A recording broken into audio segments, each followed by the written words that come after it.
жекеменшік балабақша әдіскері 2023 облыстық байқауының бас жүлдегері, Дирижан балабақша бөбекжайының меңгерушісі, әдіскері Түкібай Толқын Дәштенқызын тәжірибе алаңына шақырамын.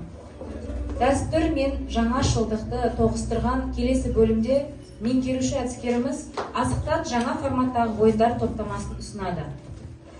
Ескі мен жаңаны ұштастырып өмірде, ұлт ойындар жаңғырады бүгінде. Асық мұра ұлттық киелі белгісі, жаңа нұсқа жаңару жолы білімде. Қайырлы күн, әдістемелік семинарға келген қонақтар, қатысушылар және біздің арнайы қадірменді қонағымыз Гүлден Жантасқызы. Дирижан балабақшасында алғаш ұйымдастырылып отырған қалалық деңгейдегі әдістемелік семинарымызға қош келдіңіздер. Тәрбиеші балабақшаның жүрегі. Ол жайды қаншама жазушылар құнды сөздер жаздырған. Соның бірі Жүсіпбек Аймауытов, дәрігерлерден гөрі тәрбиешінің көп болғаны артық. Себебі дәрігер адамның тәнін сауықтырса, ал тәрбиеші адамның мінезін, ақылын, жанын сауықтырады деген екен. Тәрбиеші мамандығының маңыздылығына бұдан артық берер теңеу жоқ, бұдан асқан беретін жоғары баға жоқ деп ұғамыз. Сондықтан балабақшада жұмыс жасау біз үшін мақтаныш.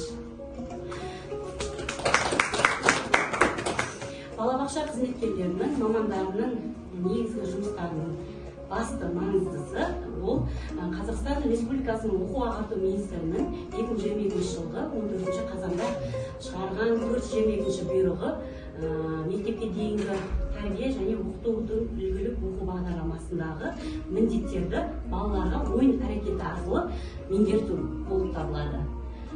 Осы бағдарламада ұлттық ойындарға байланысты, ұлттық ойындарға баланың қызығушылығын ояту міндеті ересек және мектепалды топтарда айқын жазылған.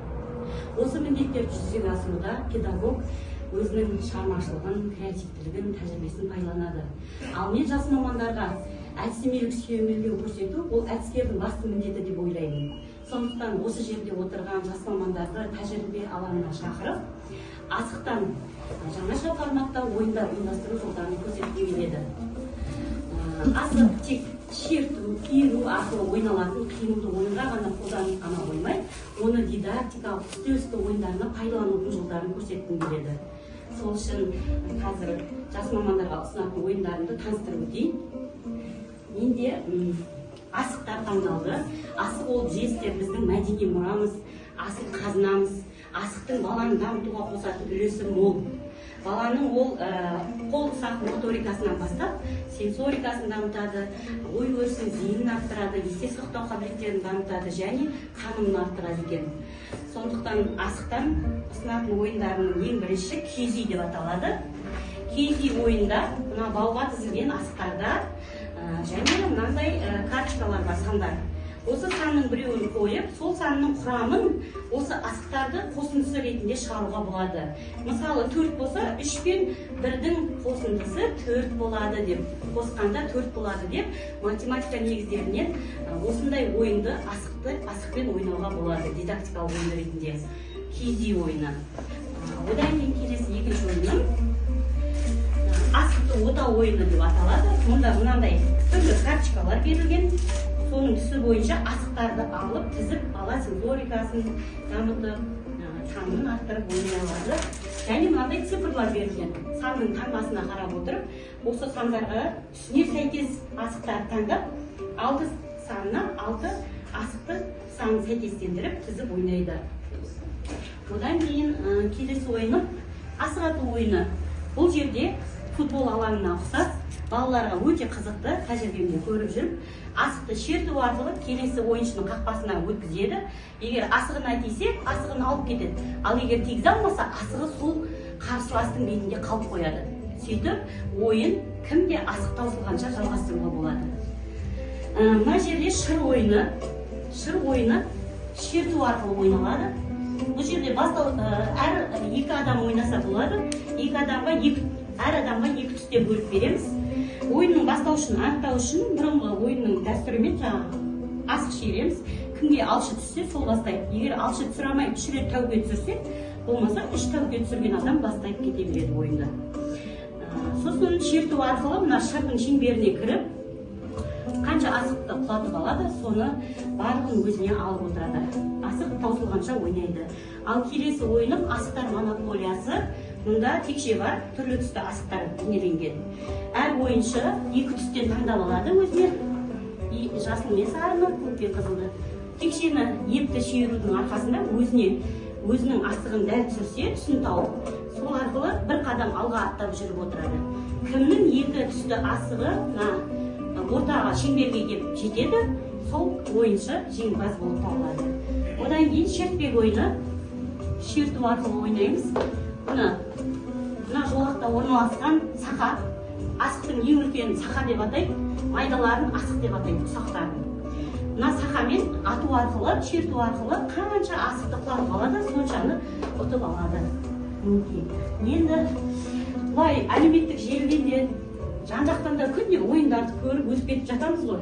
Оған бір қызығып бір қарағанмен кейде тәжірибемізге ала қоймаймыз. Ал егер осы қазір ойын ойнау процесіне сіздерді қатыстырсам, онда бұл ойынға деген ерекше махаббаттарыңыз, ерекше қызығушылықтарыңыз туындауы мүмкін.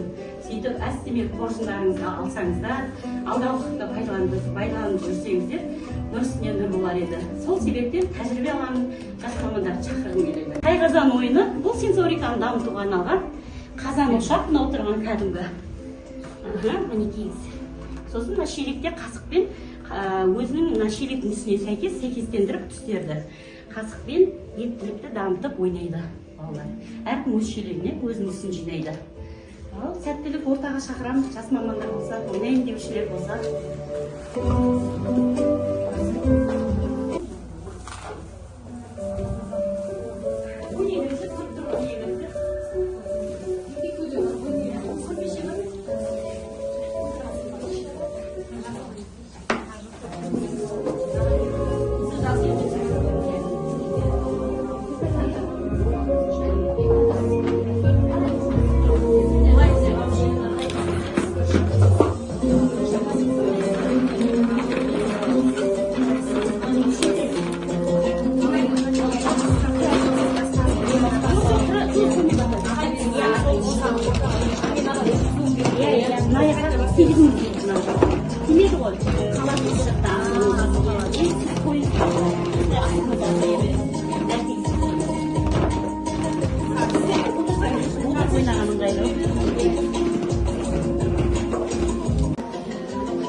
Мөлдіреген делбе ұзаққа жарамды, сәнді.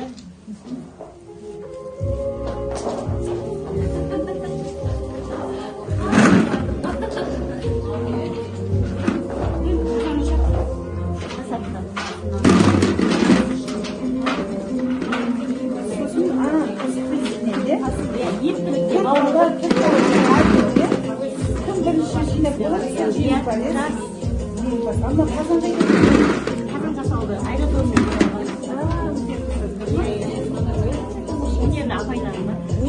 аяқпен бояған пластмассаның шелегіне салады ғой. Пластмасса заттар қабырғалармен қойған, ұюлары бар сыртында. Балаларға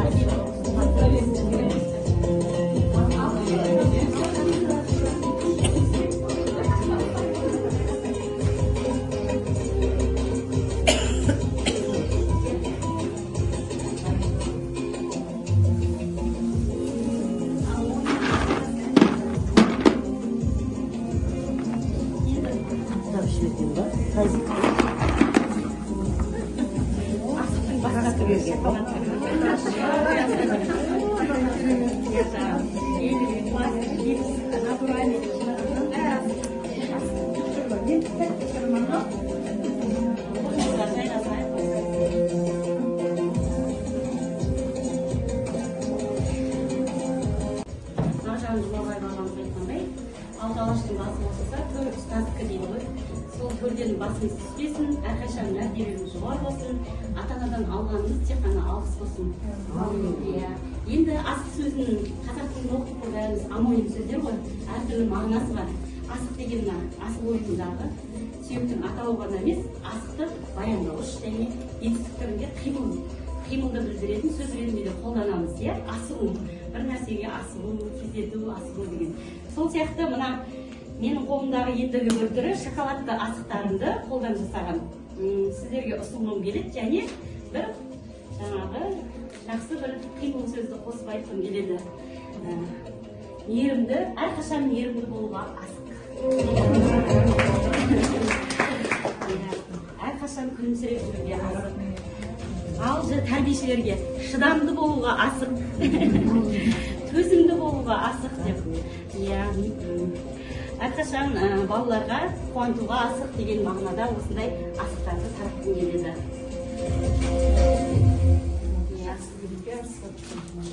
Екеуіңіздер.